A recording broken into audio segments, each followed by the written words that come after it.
Hello, Topcoder community. Welcome to another fun live chat.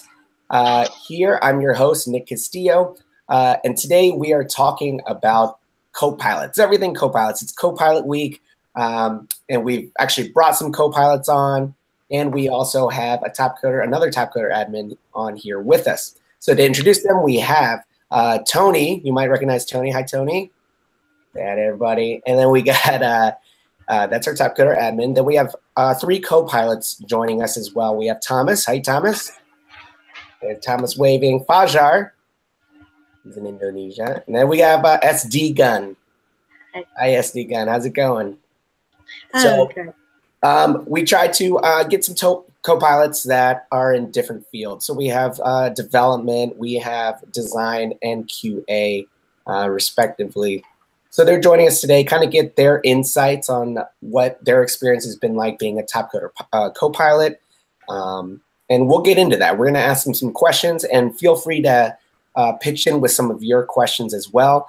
Perhaps you may be thinking about becoming a Copilot, actually being able to interview these guys, firsthand would be, great for you. Just to, if we're not asking the questions that you want to know, let us know. But I've been saying the word Copilot a lot. Perhaps you don't really know what a Copilot is here on Topcoder just yet. But we have Tony here to present to you what a Copilot does, maybe a little bit of the history and things like that. So, Tony, take it away. All right. Like Nick said, I wanted to start this off before we do a little Q&A session, just to give an intro of what really a Copilot is and how it fits into the overall scheme within the Topcoder model. And for me, just actually working with the Copilots and growing that program has been one of the more exciting parts of Topcoder. And there's been lots of cool things to do when you work with Topcoder, but for some reason, the Copilot program overall and kind of that concept has been just really cool and rewarding to see evolve over time. So what is a Copilot?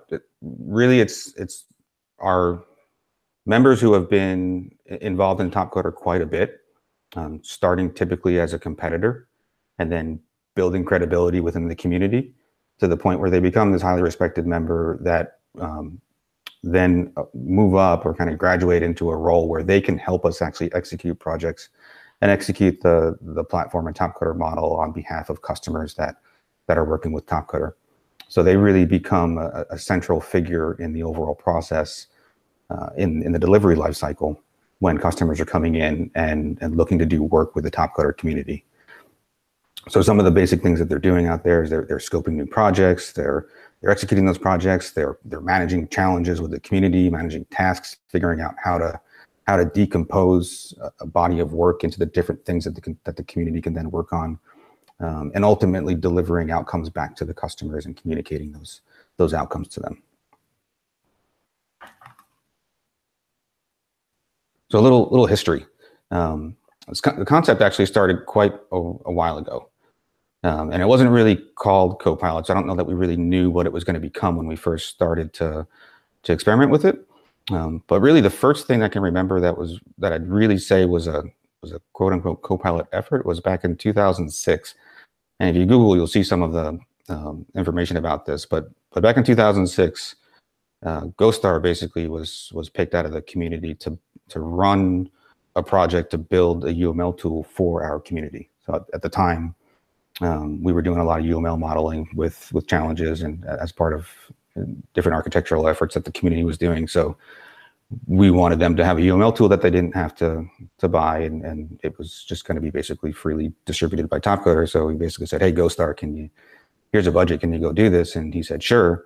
And that actually turned into a big project where it was him running the entire thing with the community and leveraging challenges and kind of end-to-end product management and product development lifecycle, which was really cool to see. So that was kind of the original experiment that happened.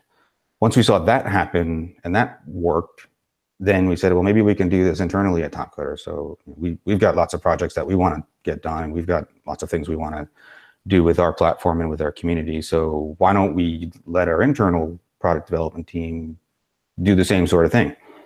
So we started experimenting with it internally, and that was actually one of the early ways that we started to scale our team and our development capacity.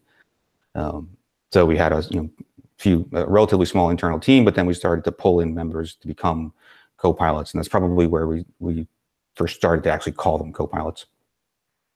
After that started to work a little bit, then we said, well, hey, if we can do it, then let's see if our customers can leverage that same process and get that same scale and expertise out of it. So after that, we started to plug our customers and those projects coming in more directly into the Copilot process. And then all of a sudden, it got to the point where it's just kind of a normal way of doing things now, where when a project comes in, there's typically a Copilot that gets assigned, and customers understand that process and they're familiar with that role. We just kept evolving it and growing it from there to the point where most projects that come through Topcoder today are starting with a Copilot involved in it. So I'd say not 100%, but pretty close to it. And then today, we've actually this year started to kind of refocus on the Copilot program itself and its placement within the platform and our overall processes, and try to figure out how we're going to scale that to the next level. And that involves all sorts of things around training and certification and formalizing some processes, but then also we're starting to discuss some better tooling, which I know for the existing Copilots, they've been looking for that for quite a while. So that's kind of the point that we're at now to move forward with. To visualize where the Copilots fit in a bit. So this is kind of the picture in my head. I'll try to make sense of it for everybody else. But essentially, if you go left to right, you can think of it as projects come in, right? They could be from a Topcoder team that's doing something for a customer, or it could be a customer team directly comes in and submits a project to the platform. Copilots get involved at that point. That's where they're helping doing the scoping and estimation and figuring out how this project would translate into challenges and tasks for the Topcoder community. Then ultimately, they are going to be the ones that are running. So they're going to spec out those challenges and tasks and run that work with the community, orchestrate the deliverables coming back out of it, and at the end of the day, they become outcomes that get delivered back to our customer. So they really become the experts in how to do that decomposition and execution of the work with the community. A little bit of statistics. I always like to loop numbers into things.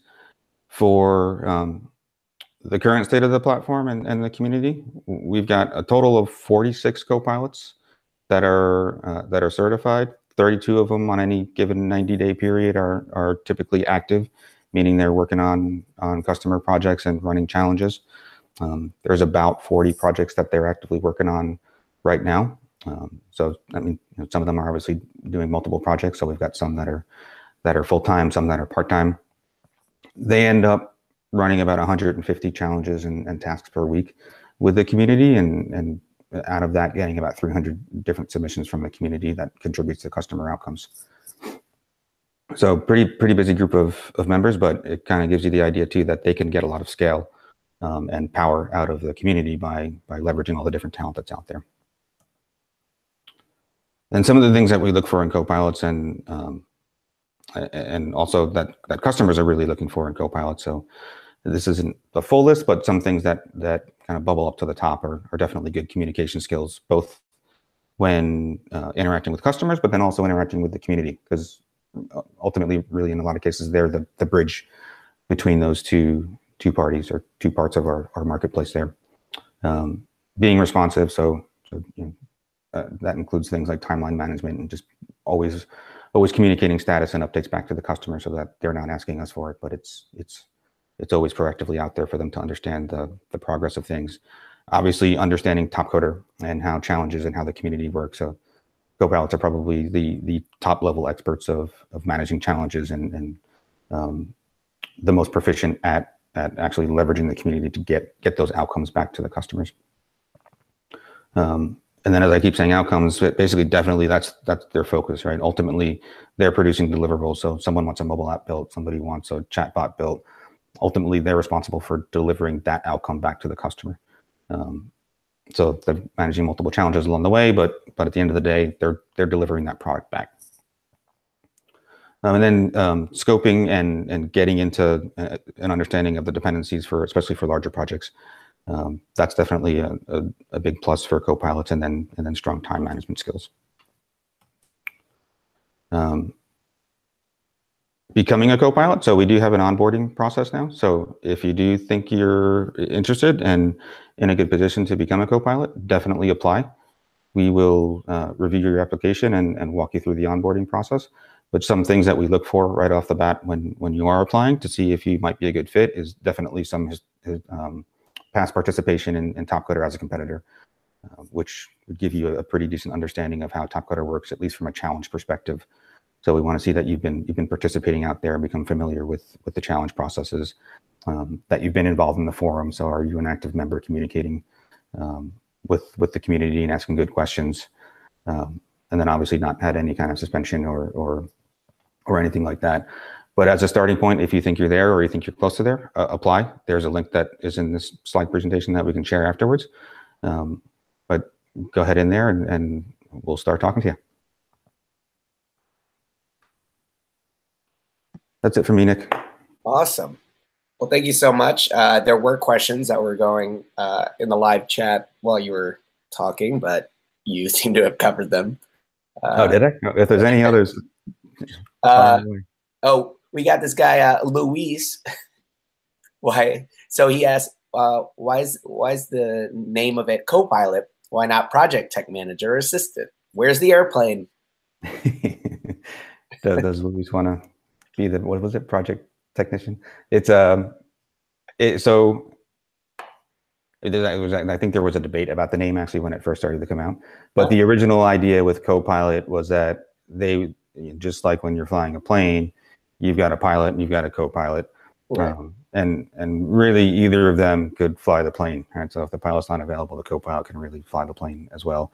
But so that was sort of the concept, and the pilot in that example was were the Topcoder resources that were working with the Copilot. So typically we'd have a Topcoder resource assigned to a project, and then we'd pull in a Copilot.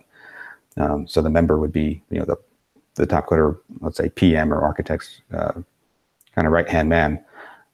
But it's kind of gotten to the point today where in a lot of cases that's flipped, right? Where the Copilot's really the pilot and we're along for the ride, which is the part that, which is the place where I like it to get it to. Mm-hmm. That's where I think we produce the best work. Awesome. We have a question just came in from Victoria. It says, so where do the project managers come into the picture? So there are a set of Topcoder resources that do get involved, especially with the larger projects on certain accounts. So it's kind of there's a bit of a spectrum to it. We'll have some projects that will come in that won't have any involvement from a project manager, and they'll get qualified and go directly to a co-pilot. Mm-hmm. We have other engagements where we do have Topcoder resources involved, and that might be a combination of project management, architects, different kind of leadership and communication roles on the ground with the customer that help coordinate overall programs with the customers. So they may end up having a whole set of co-pilots. It might not just be one. It could be 5 different co-pilots working on different projects for a particular customer account. Awesome. Thank you for that. Okay, so hopefully now you guys have an idea, if you didn't know what a co-pilot was, exactly what they do here on Topcoder. That was a great overview. We want to now go to our actual co-pilots who are joining us. And we'll ask them questions. You guys can ask some questions as well, and kind of get a behind the scenes look of what they do, on their daily basis as well. I'd like to just go down the list, and maybe co-pilots can just kind of introduce themselves and how they got started, becoming a co-pilot on Topcoder. So I'll just go down the line, and you guys can just say a little something about that. All right. So it looks like we have Thomas first. So Thomas, hello everyone. How's it going? So I'm Thomas. I'm a co-pilot for almost 8 months. I became a co-pilot after the TCO 17, and I started with development projects specifically for internal Topcoder projects, and then I moved to customer projects. So far, I have run quite many challenges, and I think the best way that I followed to become a better copilot is to ask many questions to existing copilots who were already experienced. Oh, okay. That's good. That's a great little tip there. And we'll come back to you more for more questions, but that's a great introduction. Thank you. Next, we have Fajar. Fajar, how are you? Hi, Nick. I'm doing good. So do you want to kind of give a little bit of background on how you became a Topcoder design copilot? Yeah, so the first time I joined the Copilot track back to year 2010. So it's almost 8 years now. Oh, wow. I became Copilot for design track. Back then, the only Copilot that I know only Ghostar and Lunarkit. So after Ghostar, Adam tried to recruit design Copilot and Lunarkit goes with it. And then I'm trying to apply because if Lunarkit can apply for the position, why I cannot doing that too? Basically that. For the last 8 years, I've been managed more than 200 projects for Topcoder and run almost 600 challenges until now. So far so good. It's life-changing for me. So it's a perfect opportunity for everyone that wants to try join the Copilot track. Very cool. Thank you, Fajar. And then we'll move over to SD Gun. SD Gun, you're a copilot for our QA track, correct? Yes. So actually, I have been with the Topcoder community for the past 5+ years, but I became a co-pilot in last few years. But I did not involve actively as a co-pilot, and until I get an invitation from Will Price to participate in QA track. At the moment, I have completed like 10 projects successfully. And I have got a lot of help from the co-pilots in the community. I have directly contacted the co-pilots, and I'm doing good. That's awesome. Oh, glad to see you're having a good time as a co-pilot. Okay, I'd actually like to follow up on one of those statements. Fajar, you said being a Topcoder pilot has been life-changing. Can you expand more on that? Tell us a little bit more. How has it really been life-changing for you? Yeah. In my country, the income that came from working in the national company. I've been working in national company before as a senior programmer. So the income that I receive from Topcoder and from the national company is very far compared to Topcoder. And then because back then in 2010, I joined the Copilot track because basically because I'm getting married, so I need some nice. some money to gather the wedding, and I get the money from Topcoder. So yeah, that's the first thing that changing my life, and then I start to trying to loyal to Topcoder, and it's so yeah, just like I said, so far so good for me. Awesome. Yeah, I love hearing that. Love hearing those kind of stories, success stories. We do have a question from the chat, but we're actually going to ask that as well. A tool asks, does a copilot need to work full-time, like being a copilot? So maybe I'll ask a couple of you that question. Let's start with Thomas. Thomas, would you say you work full-time, the hours that you want? Like how would you describe copilot hours? Yeah, so I work as a copilot full-time. I think the good thing with Topcoder is that you can work how many hours you want to work. You don't have any restriction. You can just work for 4 hours, or you can work 12, maybe 15 hours. It's up to you. I personally work about 8 hours per day, 5 days per week. So it's a full-time job for me. Mm-hmm. And you get to pretty much work from wherever you want too, right? You're traveling? That's correct. Yeah. Nice. How about you, SD Gun? So actually, it's other than my career, so I do this at a part-time. Usually I'm trying to be more responsive to whatever the questions that is being raised by the contents, and coordination work between the project managers, clients, and the contents. So I've been managing pretty good so far. That's awesome. Yeah. Cool. Tony, do you have any questions for them? Let's get you back on camera for a second. On camera, right? Oh, yeah. You want to ask him a question? Oh, what would you say is the most difficult part of being a co-pilot? Can I answer that question? Sure. And you can be Yeah. honest too.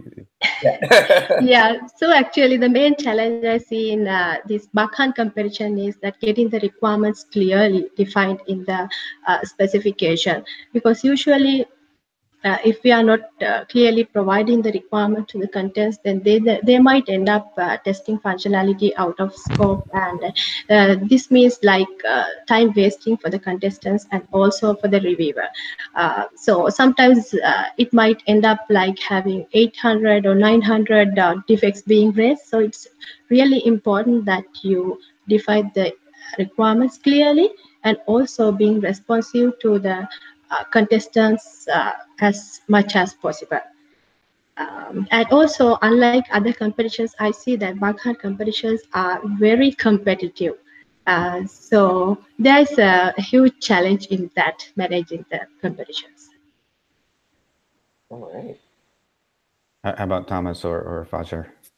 What would you say is the most challenging part of co-piloting? I think in development, the most challenging part is to fully understand the requirements of a project and to make sure you didn't miss anything from that the client actually needs. Because if you miss something or if you misunderstand something, you will end up doing a ton of final fixes. And that's something you definitely don't want. Good point. Good point. How about you, Fajar? Do you know what's the most challenging part about being a co-pilot? Yeah, for me, the most challenging part is when starting the new project.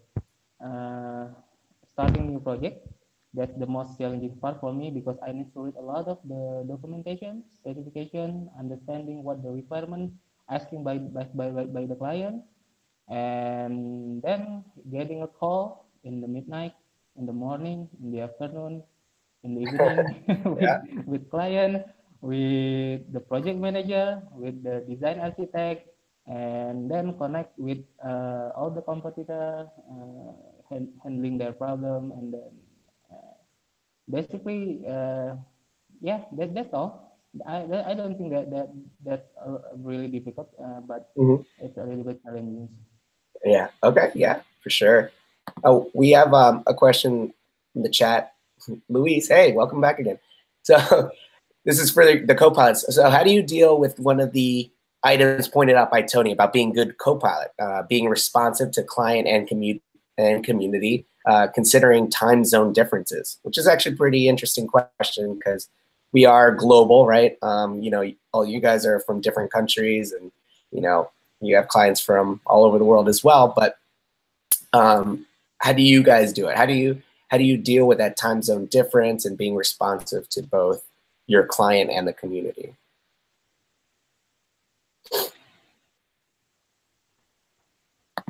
Can I answer this question? Sure, go for it.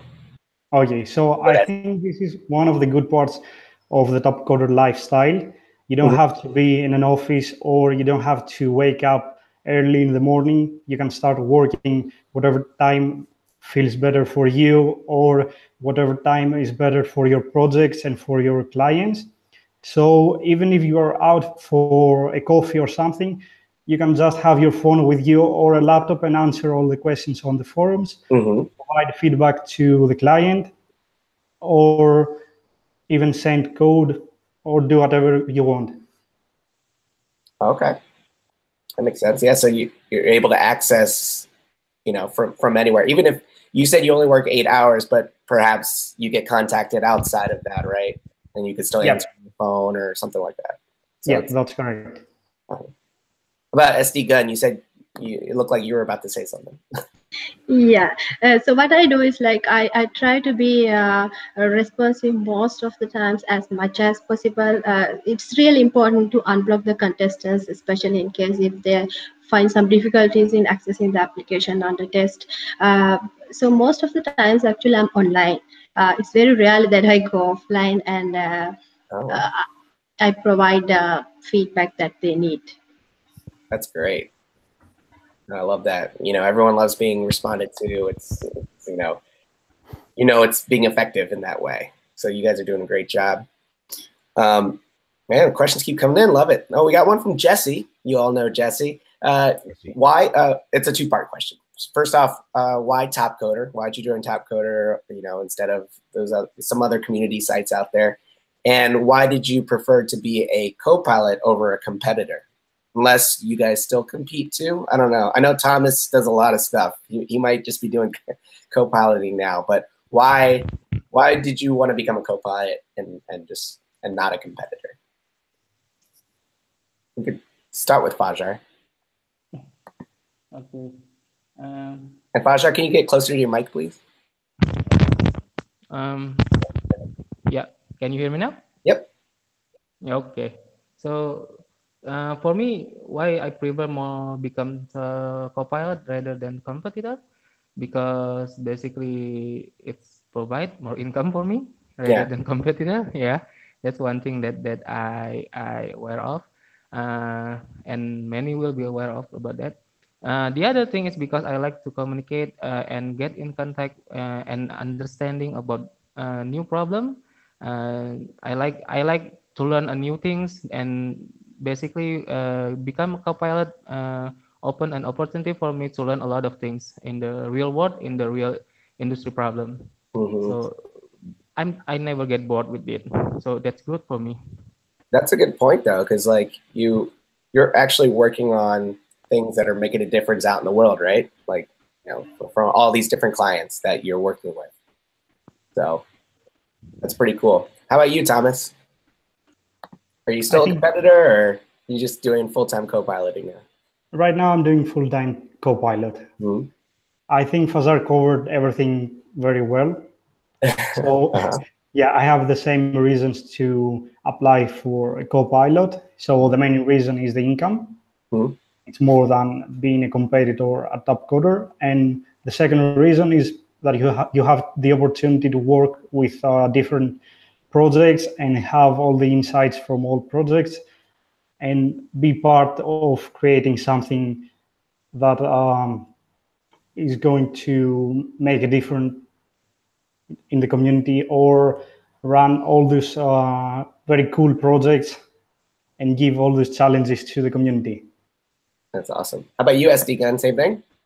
Yeah, income is definitely a plus, and other than that, like I see a lot of opportunities in being a co-pilot. Like I was exposed to a lot of technologies, platforms, and domains which have definitely helped me in improving my knowledge a lot. And I also got the opportunity to work with a lot of co-pilots, project managers, top coding staff, clients, and the competitors. And also, I highly value the satisfaction of contributing to the success of some real-world applications. And this has also added value to my career. Oh, that's awesome. I love hearing that. A good follow-up question for you guys. We have from Dustin Weaver. What's the coolest project you've worked on? Something that's like cool to you or interesting, really interesting? Has there been a project like that you just found really fun to co-pilot?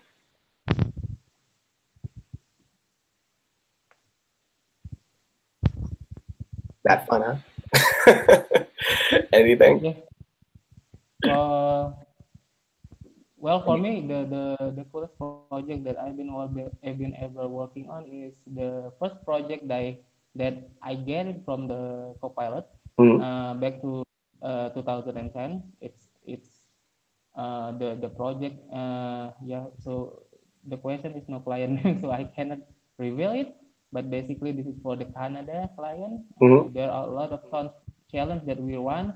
So for the first month, when I started as a copilot, I run almost 20 challenges. In the meantime, I got That's a lot of stuff at the time. And after that, a month later, when I see my PACT, I'm a little bit surprised because it's quite a lot of money that I will get from the project. Oh yeah, cool. How about you, Thomas? Do you have a project that was really cool? Again, yeah, don't name the client, but like you could describe the project maybe. Yeah, so for me, the best project was the Topcoder platform itself. Oh, So wow. working to improve the platform was the best project I got, and I'm still working on it. Mm-hmm. We already know what issues our platform has, and we already know what the community needs. So I think that's the best project for me. Because you can kind of see, I feel like you can kind of see your work being completed, you know, before your eyes, really. And you probably have some ideas that you could, you know, possibly share with, you know, the people running the projects, right? So, yeah, awesome. I think the copilots who work on the Topcoder stuff is, I think they're kind of in a unique and fun position because they get to build out the product that they're a customer of, so they have a lot of influence on what it ends up being at the end of the day, which I think is good. They're their own stakeholders. That's pretty cool. Gun, do you have a favorite project? Yeah, obviously it's Topcoder Connect. That is the project that I love to work with. Nice. All right, awesome. Okay, guys. No, I mean, we still have 30 minutes, but you know, we'll try to wrap this up a little bit sooner. But we do have a couple more questions for you guys. So, what advice would you give someone who's looking to be a co-pilot? It sounds like we have some people in the chat that may be thinking about joining and becoming a co-pilot. What's some advice you would give them? I know you probably mentioned some already, but if you wouldn't mind just sharing that again. So, all right, Gun. Yeah. What I would say is like complete the requirements and then don't hesitate to contact the co-pilots. There is a lot of help available. Like you can reach Slack channels. There is a separate book dedicated for co-pilots that you can read and gain an idea. And a lot of co-pilots who are very experienced are there to help. So don't just hesitate. And it's really fun to be a co-pilot, and you get to work with a lot of scope rather than just being a competitor. Right. And not to mention, co-pilots still have an opportunity to win TCO trips. So if you want to go to the TCO finals, that's just another way to get there. Thomas, I know you mentioned some things already, but you know, you can feel free to mention them. Yeah. So I think everyone who wants to be a co-pilot should participate in different tracks to see how each track works and what are the expectations from each track. And then the best thing to become a better co-pilot is to ask experienced co-pilots to provide tips, or if you have any questions, because the first time you become a co-pilot, it may be a bit confusing because you have to manage everything, and that's something you didn't know before. So asking questions to experienced co-pilots will help you to become a better co-pilot. Bhajar? Any tips specifically, I guess, for a design pilot? Yeah. So don't take it wrong. I mean, Copilot work is really good. But if you can handle the stress, if you think that you don't like to speak with other people, if you think that you cannot, it's kind of more than a daily job, actually, because the responsibility is not. It's about the trust between you, the customer, the Topcoder itself. So basically, if you can handle this, if you can handle the stress, then this is the good opportunity for you to join the Copilot track. But if you still feel this kind of work will take your time a lot, That's one thing for sure. Don't get it wrong. It maybe look like that we are looks very heavy, but after this conversation, there will be a lot of talk that we need to join. The even in this interview that I've got a lot of Slack right now that waiting for me to join in. Oh, So nice. so yeah, so that this. Yeah, you need to know about the responsibility. You need to manage it. You need to know, try it slowly, maybe trying one or two project at a time, and then see how it goes. Basically just like that. Don't take it to like the corporate responsibility is more far beyond that than a competitor. Very cool. That's a great answer, and I'm glad you're getting you know, pings on Slack. You know, people are interested in learning more. That's why we're doing this. It's Copilot Week. It's, you know, we got to learn how to be a Copilot, what a Copilot does, and I think we covered that today. So I think we're gonna just start wrapping things up. Tony, any last words? No, just thank you everyone who joined. Thank you Copilots for joining today. Thank you for the jobs that you do on a regular basis. Yep, absolutely. Yeah, I'd like to echo that as well. Thank you so much for coming out. And I'm just gonna flip through Thomas, Paja, SD gun. Thank you. Yeah, thank you guys so much for coming on. We definitely learned a lot. Thank you to everyone who tuned in, asked questions. It was very lively today. We love it. We hope to do this again sometime soon. But until then, that does it for us. Thank you so much, Copilots. Thank you, Tony. And we'll see you next time. Bye-bye.